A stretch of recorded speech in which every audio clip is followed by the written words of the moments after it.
राधे राधे भक्तों, आप सभी को अहोई अष्टमी व्रत की हार्दिक शुभकामनाएं। अहोई अष्टमी का व्रत करवा चौथ के 4 दिन बाद कार्तिक कृष्ण अष्टमी को माताएं संतान की लंबी आयु, स्वास्थ्य और सुखमय जीवन के लिए रखती है। इस दिन उपवास कर अहोई माता की पूजा और तारों को अर्घ्य देकर व्रत का पारण किया जाता है। धार्मिक मान्यता है कि इस दिन रखे व्रत से बच्चों का जीवन सुखमय, लंबी आयु वाला और स्वस्थ रहता है। इस व्रत का पालन करने से परिवार में खुशहाली और संतानों की सुरक्षा निश्चित होती है।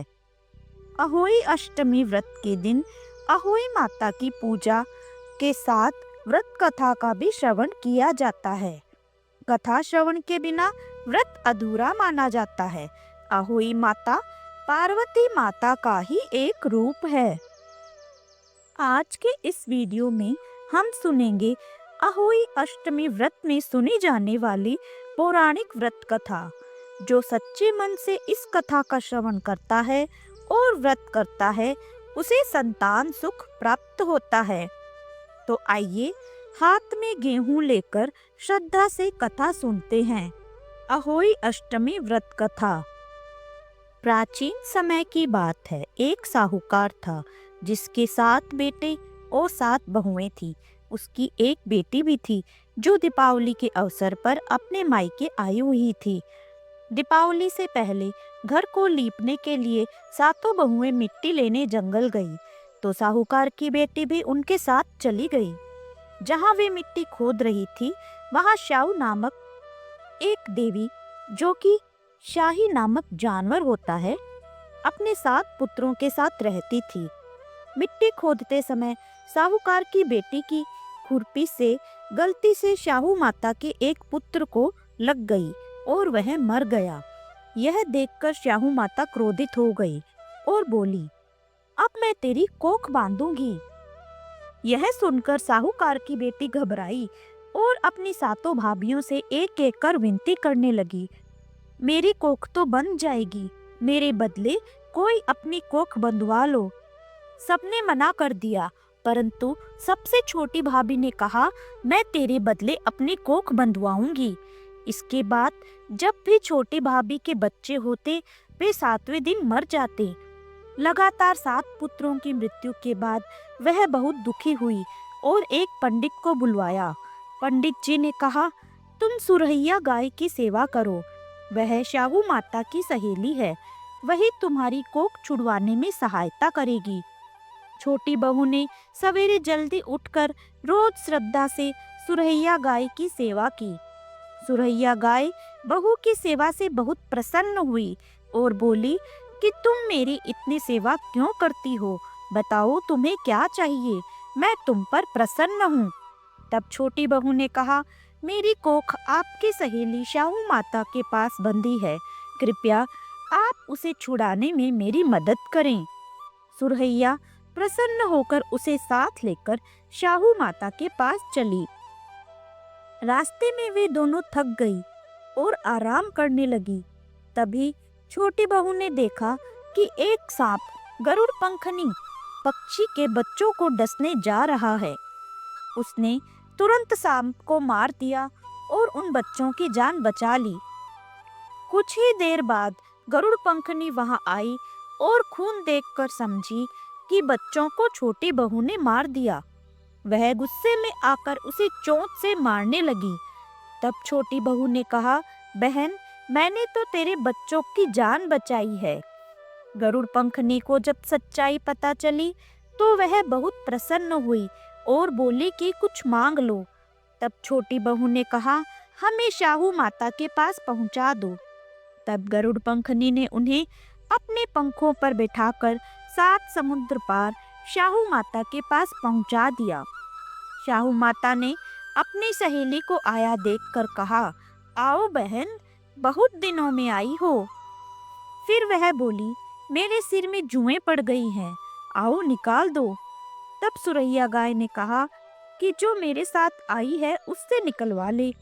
सुरैया गाय के कहने पर छोटी बहू ने श्रद्धा से शाहू माता के सिर की सारी जुएं निकाल दी। इस पर शाहू माता बहुत प्रसन्न हुई और बोली, तूने मेरे सिर में बहुत सिलाई घेरी है, इसलिए तेरे 7 पुत्र और 7 बहुएं होगी। छोटी बहू बोली, माँ मेरे तो एक भी पुत्र नहीं है, 7 पुत्र कहाँ से होंगे? तब शाहू माता ने कहा, मैंने कह दिया सो कह दिया, अगर मैं अपने वचन से पीछे हटूं तो धोबी कुंड में कंकरी हो जाऊं। अब तेरे 7 पुत्र और 7 बहुएं होगी। तब छोटी बहू ने कहा, माता मेरी कोख तो आपके पास बंदी है। शाहू माता हंसकर बोली, अरे तूने तो मुझे ठग लिया, जा तुझे 7 पुत्र और 7 बहुएं प्राप्त हो। वह घर लौटी तो देखा वास्तव में 7 पुत्र और 7 बहुएं बैठे हैं। उसने प्रसन्न होकर अहोई अष्टमी के दिन 7 अहोई माता बनाई, 7 कढ़ाई बनाई और 7 उजमन किए। शाहू माता उसकी सेवा और श्रद्धा से प्रसन्न होकर उसे आशीर्वाद देती है कि तेरा घर पुत्रों और पुत्र वधुओं से सदा भरा रहे। इसीलिए कहा गया है कि अहोई अष्टमी का अर्थ है अनहोनी को होनी में बदल देना, जैसे साहूकार की छोटी बहू ने कर दिखाया। बोलो अहोई माता की जय। अब आप गेहूं के दाने अलग रख लें और हाथ में चावल के दाने ले लें। अहोई अष्टमी व्रत के बाद गणेश जी की कथा सुनना अनिवार्य होता है। गेहूं के दाने रात में अर्घ्य देते समय उपयोग में आएंगे और चावल के दाने गणेश जी की कथा के बाद अपने ऊपर से पीछे की ओर डाल दीजिएगा। आइए अब सुनते हैं गणेश जी की कथा, जो कि एक बुढ़िया माई और गणेश जी की है। एक बुढ़िया माई थी जो रोज मिट्टी के गणेश जी बनाकर उनकी पूजा करती थी। वह रोज गणेश जी बनाती और वे गल जाते। एक दिन उसने देखा कि पास में एक सेठ का मकान बन रहा है। वह वहां काम कर रहे मिस्त्री से बोली, बेटा मेरे लिए पत्थर का गणेश जी बना दो। मिस्त्री बोला, जितने में तेरे गणेश जी बनाएंगे उतने में तो अपनी दीवार पूरी कर देंगे। यह सुनकर बुढ़िया दुखी हुई और बोली, राम करे तुम्हारी दीवार टेढ़ी हो जाए। और सचमुच वह दीवार बार बार टेढ़ी होने लगी। मिस्त्री कितने भी बार बनाते दीवार सीधी नहीं होती। शाम को जब सेठ आया तो गुस्से में बोला, आज काम क्यों नहीं हुआ? मिस्त्री ने सारी बात बताई।